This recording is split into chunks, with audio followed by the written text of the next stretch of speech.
Bismillahirrahmanirrahim. Assalamualaikum warahmatullahi wabarakatuh.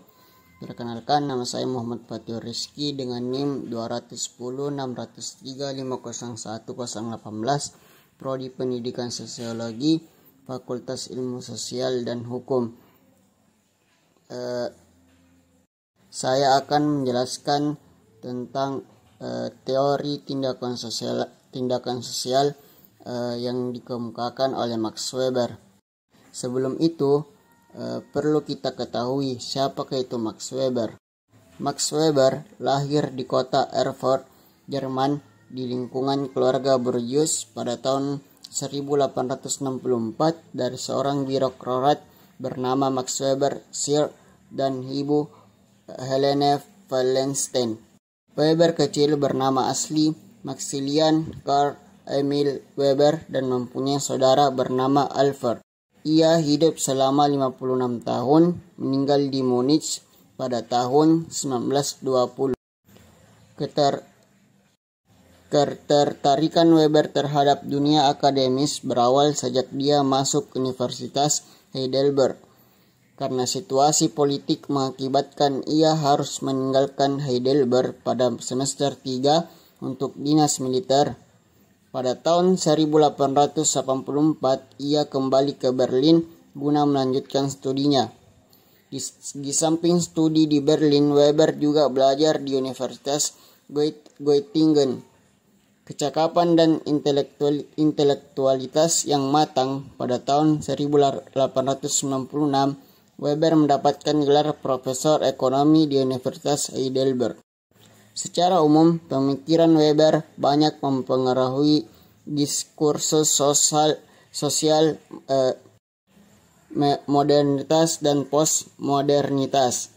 Selain itu, karya-karyanya menjadi rujukan para tokoh sosiolog setelahnya seperti Pierre Bourdieu dan Antoine Giddens. Nah, itu tadi penjelasan tentang siapakah itu Max Weber. Sekarang mari kita pelajari tentang teori sosiologi tindakan sosial dari Max Weber. Perlu kita ketahui terlebih dahulu, apa itu teori tindakan sosial?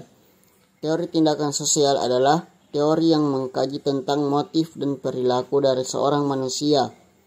Pendekatan pemaknaan yang bersifat subjektif sehingga memungkinkan seseorang mampu mempengaruhi dan menerima pengaruh orang lain. Lebih lanjut, Weber menyatakan bahwa setiap tindakan individu kepada individu atau kelompok lain memiliki makna yang bersifat subjektif. Namun, di sisi lain, Weber berpendapat bahwa cara terbaik untuk memahami berbagai kelompok adalah menghargai bentuk-bentuk tipikal tindakan yang menjadi ciri khasnya. Alhasil, kita dapat memahami alasan-alasan mengapa warga masyarakat tersebut bertindak.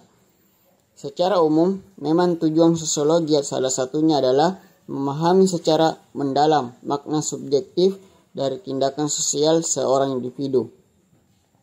Teori ini berguna untuk memahami tipe-tipe perilaku tindakan setiap individu maupun kelompok. Dengan memahami perilaku setiap individu maupun kelompok, sama halnya kita telah menghargai dan memahami alasan-alasan mereka dalam melakukan tindakan tersebut. Dalam konteks motif para pelakunya, Weber membagi teori tindakan sosial menjadi 4 bagian, yakni tindakan tradisional, tindakan afektif, tindakan rasionalitas instrumental, dan tindakan rasionalitas nilai. Adapun tindakan tradisional. Tindakan tradisional adalah tindakan yang berdasarkan kebiasaan-kebiasaan yang sudah mengakar secara turun-temurun. Tindakan ini mengacu pada tindakan yang berdasarkan tradisi atau tindakan yang telah dilakukan berulang-ulang sejak zaman dahulu. Weber menilai tindakan tradisional merupakan tindakan yang tidak melalui pemikiran yang rasional, sebab tindakan ini berlangsung secara spontan tanpa melalui pemikiran, perencanaan, dan pertimbangan. Dasar dari tindakan ini biasanya adat, tradisi turun-temurun sejak lama.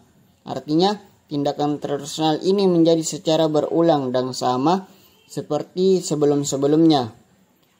Dalam konteks Indonesia, kita bisa melihat contoh tindakan tradisional ini dari fenomena mudik, bahwa masyarakat yang merantau di kota-kota besar akan melaksanakan mudik ke kampung halaman di saat Lebaran. Artinya, apapun yang dilakukan masyarakat atas dasar adat istiadat atau tradisi yang sudah ada merupakan salah satu bentuk tindakan tradisional. Adapun tindakan afektif. Tindakan afektif adalah tindakan yang berdasarkan kondisi-kondisi dan orientasi emosional pelaku atau aktor. Tindakan ini mengacu pada tindakan yang berlandaskan oleh perasaan individu. Sama seperti sebelumnya, bahwa tindakan afektif ini tidak melalui pemikiran rasional, sebab dorongan emosional lebih kuat. Kita perlu memahami bahwa emosional berbeda dengan rasional.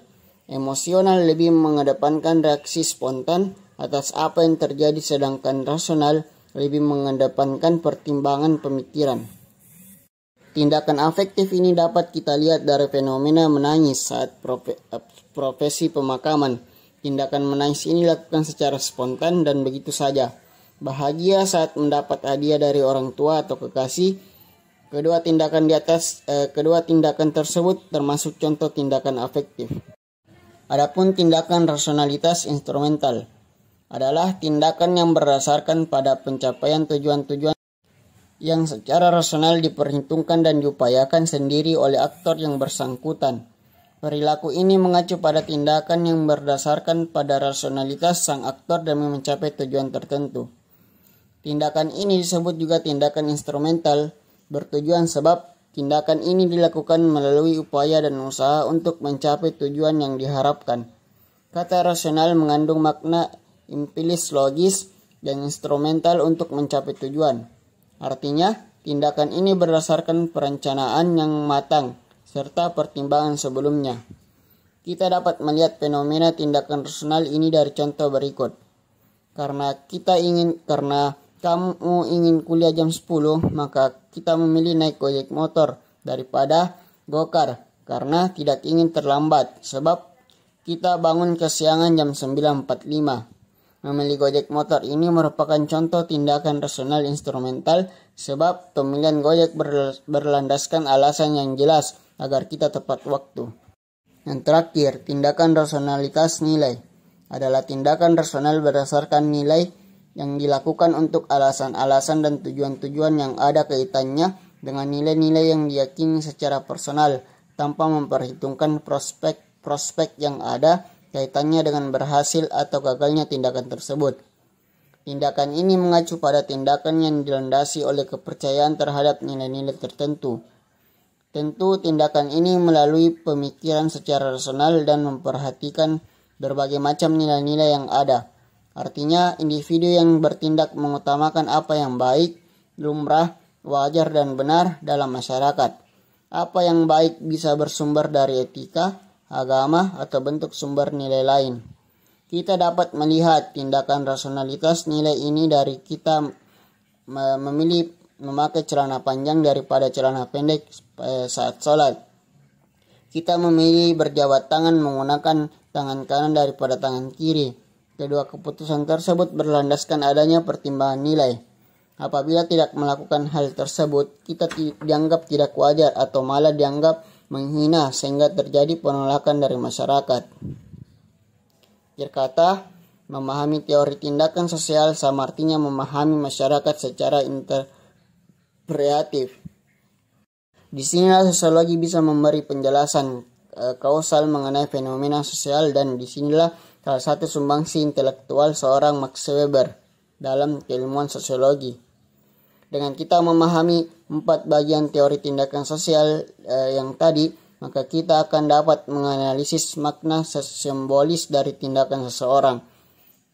Kemudian kita mampu menginterpretasi, mengidentifikasi, dan mengklarifikasi tipe tindakan sosial apa yang mendasari individu atau kelompok tersebut.